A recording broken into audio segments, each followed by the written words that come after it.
So we'd like to introduce Hank, and Hank is introducing his second book. He's not new to the Brightside audience, and you're going to be fascinated. He's a former FBI and has much to tell you, and his book will definitely make you want to buy it and learn from it because it has some valuable information. And he's got some great stats on North Carolina as well. So over to you, Hank. Introduce your book and tell us all about it. Okay. The book is Faulty Background Checks. Shatter applicants' lives while harming businesses. To begin, just briefly, over 100 background screening companies have been sued successfully and paid millions of dollars because they violated a federal law called the Fair Credit Reporting Act. Fair Credit Reporting Act was passed in 1970, ostensibly to regulate the TransUnion, Equifax, the credit bureaus. A lot of problems with the credit bureaus. I think the old adage, garbage in, garbage out, really applies to the credit bureaus. They get a lot of erroneous information and it just goes on and on. However,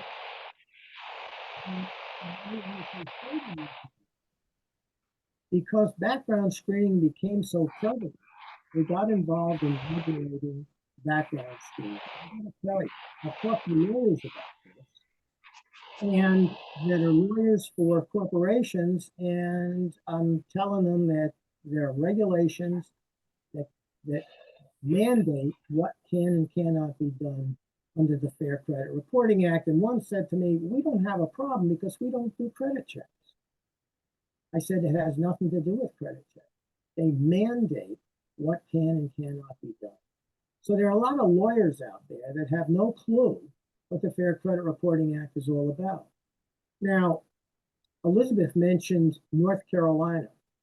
There are only 35 lawsuits in North Carolina, which is a very small amount for people that have been harmed by illegal background screening. 5,280 were filed last year in this country. So it's a huge, huge problem, but nobody seems to know much about it. Like I said, 100 background screening companies have been successfully sued. In addition to that, 75 of the Fortune 500 companies have been sued as well. Companies like Home Depot, Lowe's, Starbucks, and the list goes on. So people have no idea what their rights are under the Fair Credit Reporting Act, and this is what the book does. The book goes on to list failure to use authorization forms. We go through everything that, all the violations that are very, very popular with the background screening companies because they make millions of dollars. So the fines and penalties, both from the FTC and private attorneys, really have no effect on them. They just continue what they're doing. 134 class action lawsuits were filed last year. And in seminars I conduct, I usually say that this scandal, and that's what it is, involves millions of aggrieved applicants. Millions. And I back it up by saying, or citing two cases where class action lawsuits. One, 660,000 applicants sued as part of the suit. A companion case, 440,000 applicants. So we have 1.1 million people that have been the subject of illegal background screening, and that's only two cases. 1.1 million, I like to say that that's over the population, more than the population of the state of Rhode Island. That's how big this scandal is. So the book goes through, and I just look over here at the index, table of contents. major corporations lawsuits like Aerotech, Amazon, Coca-Cola, Domino's. I mentioned Home Depot and Lowe's. And then I go on to cite a lot of the violations conducted by ADP. We all know ADP. They have a screening company. They've been sued a lot of times. CheckR, CoreLogic, a lot of these other companies have been sued as well. One of the, I have a list here on, well, anyway, the amount of lawsuits is just horrendous. So this book is really a survival manual for applicants. It tells them what they cannot do, what the companies can do, what they cannot do, and the background screening companies as well. So that's the long and short of it. If anybody has any questions, I'd be happy to answer them. Hey, any questions? Okay.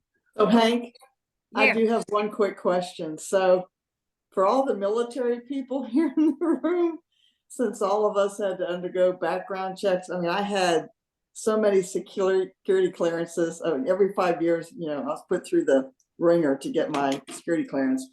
But anyway, would our background checks have been done in such a casual manner as what you're describing here? I mean, should we be worried that people in the military are getting these spurious background checks?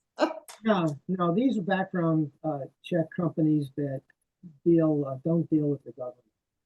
Okay. The government, for example, the FBI does a lot of background screening, but top secret clearances, of course, they do all the background checks for United States attorneys, the Justice Department, and they're done legally and thoroughly. The problem with the background screening companies is they don't get good data. They don't go to the courthouse and get the data. They deal with company with that, they call it screen scraping. They go into the courthouses, maybe a couple of times a year. They get all the data, all the violations, all the people that have been charged with some type of crime. And then that goes into their database. And then the background screening companies buy that data. And that's why, so some of them 60, 90 days old. One of the big problems is with people that have had their records expunged. If you look at let's say the expungement happened a week ago, but now they're checking the guy out. They have data that's 90 days old, so that expungement doesn't show up. And there are a lot of lawsuits that include expungements. And there are certain rules. You can't report arrests, for example, that are older than 7 years old.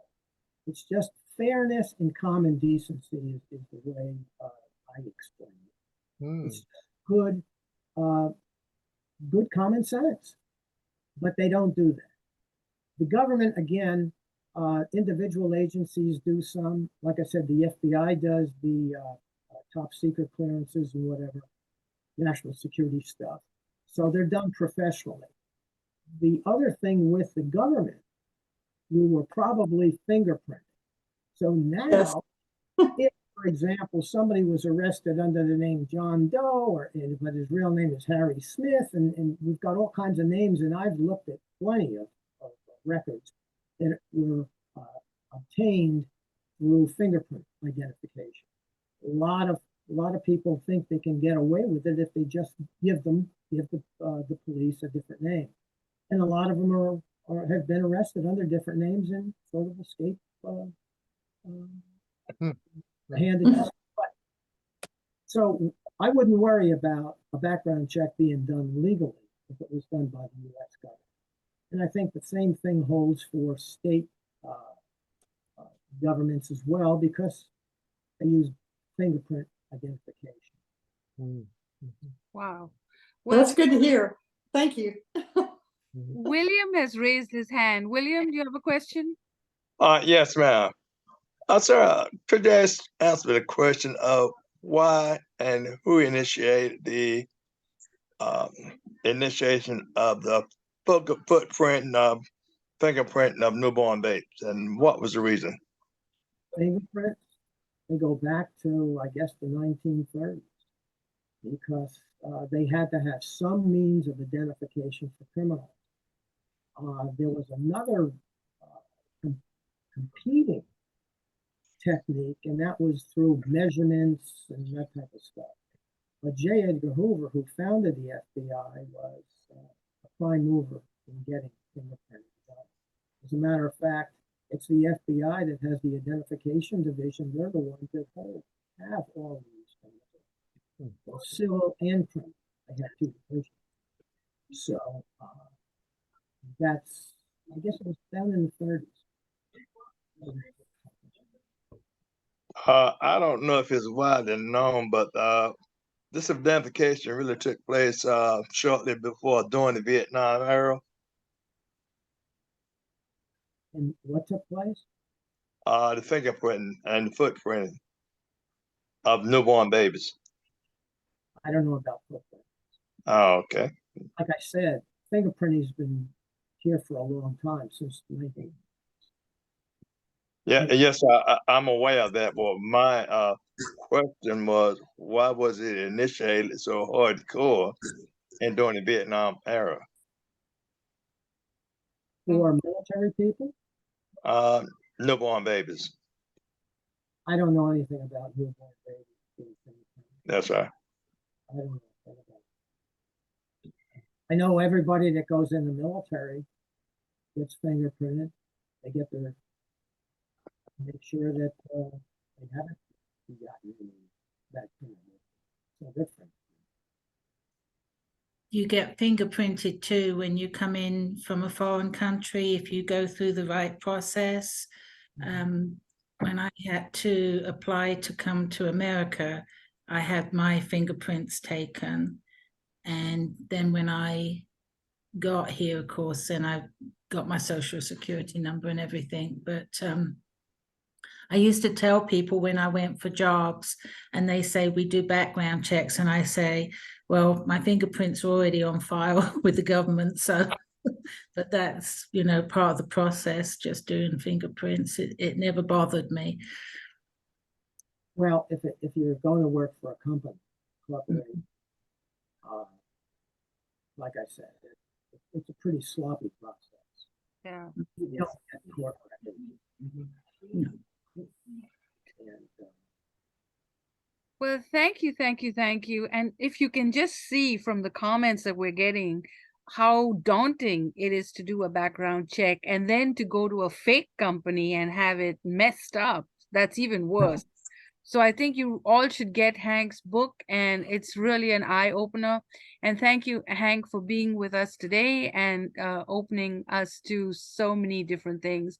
We'll make sure that the link to his book and the Amazon page is on the comment section. And if you buy the book, make sure you show it to us. And thank you once again. You're on Brightside video channel and podcast. Thank you for watching.